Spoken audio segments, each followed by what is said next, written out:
très bonne question. Et il y a des personnes qui vont répondre non. Et il y a aussi des personnes qui vont dire oui, j'ai parlé à Dieu ce matin comme tous les matins, j'ai prié, je parle à Dieu quand je fais mes activités, etc. Et la question que j'ai envie de vous poser à vous qui avez répondu, c'est qu'est-ce que Dieu vous a dit alors que vous lui avez parlé? Et si vous vous dites je sais pas, mais ça veut dire que c'est possible que vous avez parlé tout seul et que vous n'avez pas vraiment pris le temps d'entendre Dieu dans la prière. Et il y a plusieurs personnes qui sont ébahies lorsqu'on leur dit bah, Dieu m'a dit telle chose. Ils disent waouh, mais comment tu fais pour que Dieu puisse te parler et te dire des choses? Mais c'est dans la prière. La prière, c'est le moyen que Dieu utilise pour communiquer avec nous, pour dialoguer avec nous. Dieu nous parle et nous lui parlons également. Il ne s'agit pas d'un devoir religieux, il ne s'agit pas d'une poésie, il ne s'agit pas d'une récitation, il s'agit vraiment d'un temps passé avec Dieu. Alors, la Bible nous dit dans Matthieu 6, au verset 6, « Quand tu pries, entre dans ta chambre, ferme ta porte et prie ton Père qui est là dans le lieu secret, et ton Père qui voit dans le secret te le rendra. » Alors, il y a plusieurs types de prières, mais nous n'allons pas forcément parler de ça aujourd'hui. Là, on va parler du lieu secret. Alors, c'est quoi le lieu secret? Le lieu secret, c'est un lieu de face à face avec le Seigneur. C'est un lieu où on est intime avec Dieu et c'est un lieu où, comme le verset nous dit, on ferme toutes les portes. On ferme les portes extérieures, donc tout ce qui est distraction, le téléphone portable, toutes ces choses qui peuvent retenir notre attention et nous empêcher de communiquer directement avec le Seigneur. Mais on ferme aussi les portes intérieures qui sont les portes de nos pensées, les portes de nos sentiments, mais toutes ces choses qui nous agitent au-dedans de nous. Il y a des personnes qui pensent à leur agenda, qu'elles rentrent dans le temps de prière, qui pensent à la nourriture qu'elles vont cuisiner aujourd'hui, qui programment leurs affaires. Toutes ces portes, elles sont fermées lorsqu'on rentre dans le lieu secret. Et puis, c'est possible de rentrer dans le lieu secret même s'il y a des gens autour de nous. C'est vrai que l'idéal, ce serait d'être en intimité, seul à seul avec le Seigneur ou seul dans un endroit. Mais c'est possible de rentrer dans le lieu secret, même s'il y a des personnes autour de nous. Donc, nous n'avons pas d'excuses à ce niveau-là. Et c'est possible vraiment de communier avec Dieu et d'avoir cette conversation réelle avec le Seigneur. Alors, comment est-ce que cela va se faire? Pour beaucoup de personnes, vous allez voir que pour arriver à fermer les portes internes et extérieures, mais il va falloir parfois beaucoup adorer Dieu, beaucoup élever Dieu. Et à un moment, vous allez réaliser qu'il n'y a plus rien qui compte vraiment. Il n'y a que Dieu qui compte à ce moment-là. Mais ne vous arrêtez pas à ce niveau-là. Vraiment, persistez. Tant que vous avez des distractions, tant qu'il y a des choses qui vous gênent, ôtez si c'est des éléments physiques. Mais si c'est à l'intérieur, continuez dans l'adoration jusqu'à ce que vous arrivez au point où vous savez qu'il n'y a que vous et Dieu qui êtes là. Alors, maintenant, qu'est-ce qu'on dit à Dieu dans la prière, dans ce dialogue? Mais la Bible nous dit dans Matthieu 6, au verset 7, qu'en priant, ne multipliez pas de vaines paroles, comme des païens qui s'imaginent qu'à force de paroles, ils seront exaucés. Ne leur ressemblez pas, car votre Père sait de quoi vous avez besoin avant que vous le lui demandiez. En fait, ici, on dit ne multipliez pas de vaines paroles. Imaginez, vous avez un enfant qui vient vers son père et il crie pour parler à son père comme si son père était vieux et sourd.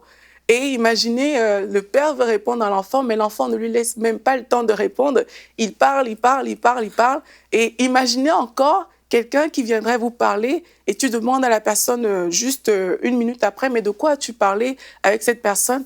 Ben, je ne sais pas. Et pourtant, c'est ce qu'on fait souvent dans la prière. Parfois, nous venons devant Dieu, nous crions, on parle. Et puis, si tu te dis, mais de quoi as-tu parlé? Je ne sais pas, j'ai juste parlé, j'ai juste crié, j'ai juste multiplié des paroles dont je ne connaissais même pas le sens. Et on sort de là, on se dit qu'on a prié. Non, nous n'avons pas prié si on a fait ça.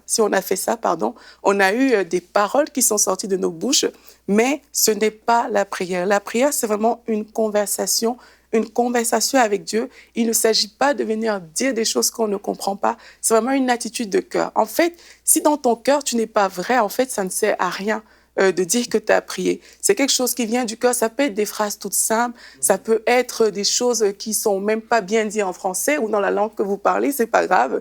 Mais Dieu, vraiment, il regarde à notre cœur. Alors, le verset continue. Il dit, « Voici comment vous devez prier. » Notre Père qui est aux cieux, beaucoup de personnes ont du mal à prier parce qu'elles ne savent même pas que Dieu est notre Père. C'est vraiment un Père qui est là, qui veut avoir une conversation avec son enfant. Et déjà qu'on entre dans la prière, juste reconnaître Dieu comme Père, on peut lui dire, Seigneur, vraiment, tu es le meilleur père qui existe. Peut-être votre père naturel vous a fait défaut, mais Dieu est un bon père. Il est meilleur que tous les pères, les meilleurs pères que ce monde peut avoir. Et puis on dit que ton nom soit sanctifié. Mais sanctifions le nom de Dieu dans nos cœurs. Seigneur, mon cœur te charge, mon cœur te poursuit. Vraiment, je veux faire honneur à ton nom, Seigneur Jésus. C'est des choses qu'on peut dire à Dieu dans la prière. Et le verset continue, que ton règne vienne. Vous pouvez dire à Dieu, mais Seigneur, au ciel, tout est parfait. Je veux que cette perfection se retrouve dans ma vie. Je veux voir ton règne dans ma vie. Je veux voir ton règne dans mon environnement. Que ta volonté soit faite sur la terre comme elle est au ciel. Seigneur, je veux que ta volonté se fasse dans ma vie, dans la vie des personnes qui m'entourent. Je veux faire ta volonté. Je veux aller. Si tu me dis d'aller, je veux faire tout ce qui te plaît, toi, Seigneur. Donne-nous aujourd'hui notre pain quotidien. Nous pouvons lui ouvrir notre cœur. Nous pouvons parler à Dieu de nos besoins. Nous pouvons parler à Dieu de nos sentiments, des choses qui nous préoccupent. Pardonne nos offenses comme nous aussi nous pardonnons à ceux qui nous ont offensés. Ne nous induis pas en tentation, délivre-nous du malin. Dieu veut nous parler de nos projets, Dieu veut nous protéger et nous pouvons dire ces choses-là dans la prière. Nous pouvons dire nos limitations à Dieu. Nous pouvons parler, la prière continue. Ben, c'est à toi qu'appartiennent le règne, la puissance et la gloire au siècle des siècles. Nous pouvons parler à Dieu de sa gloire, de sa puissance, de qui il représente pour nous. Seigneur, quand je vois la nature, je vois tout ce que tu as fait, ça me bénit. Seigneur, j'aime la nature, j'aime comment toi tu as fait les choses, tu fais les choses à la perfection. C'est autant de choses qu'on peut dire à Dieu dans la prière. Et bien sûr, il s'agit d'un modèle de prière. La Bible dit, voici comment vous devez prier. Ça ne dit pas, voici ce que vous devez prier. Donc vraiment, ce n'est pas une récitation, ce modèle-là. C'est un exemple que Dieu nous donne vraiment pour entrer dans sa présence. Et au début, ça va vous sembler peut-être gauche parce que vous n'êtes peut-être pas habitué à prier pour certains. Vous n'êtes peut-être pas habitué vous êtes peut-être habitué à des récitations pour d'autres. Ça peut vous sembler gauche, mais sachez que dans ce temps-là, alors que vous priez, Dieu, il va vous répondre. Il va vous parler et vous pourrez avoir une conversation avec le Seigneur. Et ne vous attendez pas à ce qu'il vous parle comme vous avez programmé. Laissez-vous conduire par le Saint-Esprit et vous verrez que le Seigneur se révélera à vous. Il se révélera dans vos cœurs. Vous verrez des pensées monter en vous. Vous saurez que ça, c'est la voix qui vient du Seigneur. Et vraiment, quand vous aurez cette conversation avec le Seigneur, votre vie va connaître des temps véritablement glorieux. Alors, êtes-vous prêts à entamer une conversation avec le Seigneur aujourd'hui?